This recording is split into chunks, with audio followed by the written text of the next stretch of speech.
Sige, magbibigay ako ng malinaw na impormasyon tungkol sa transportation sa Japan, lalo na sa pagsakay ng mga babae at lalaki sa tren. Sa transportasyon sa Japan, train system, pangunahing uri ng tren.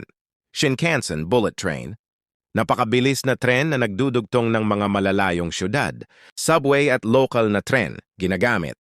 Araw-araw ng milyon-milyong pasahero sa mga lungsod tulad ng Tokyo, Osaka at Kyoto.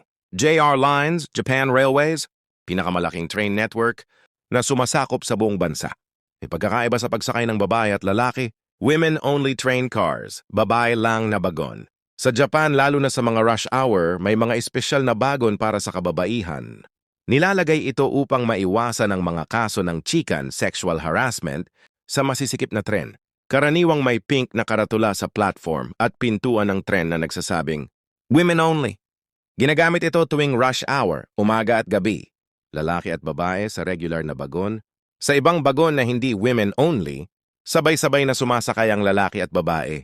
May kultura ng katahimikan, bawal magsalita ng malakas, lalo na sa telepono. Pasahero, babae man o lalaki, ay maayos na pumipila bago sumakay. Pagupo at pagtayo, may priority seats para sa matatanda, buntis, may kapansanan, at may dalang bata. Kahit lalaki o babae, kusang nagbibigay ng upuan kapag may nangangailangan. Mga kababaihan ay madalas pumipili ng women-only car para mas komportable.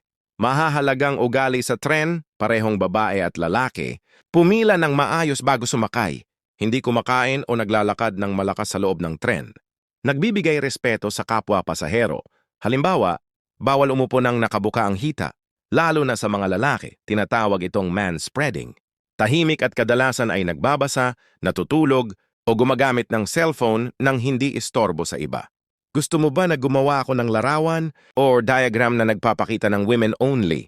Karat regular na car ng tren sa Japan para mas malinaw ang hitsura?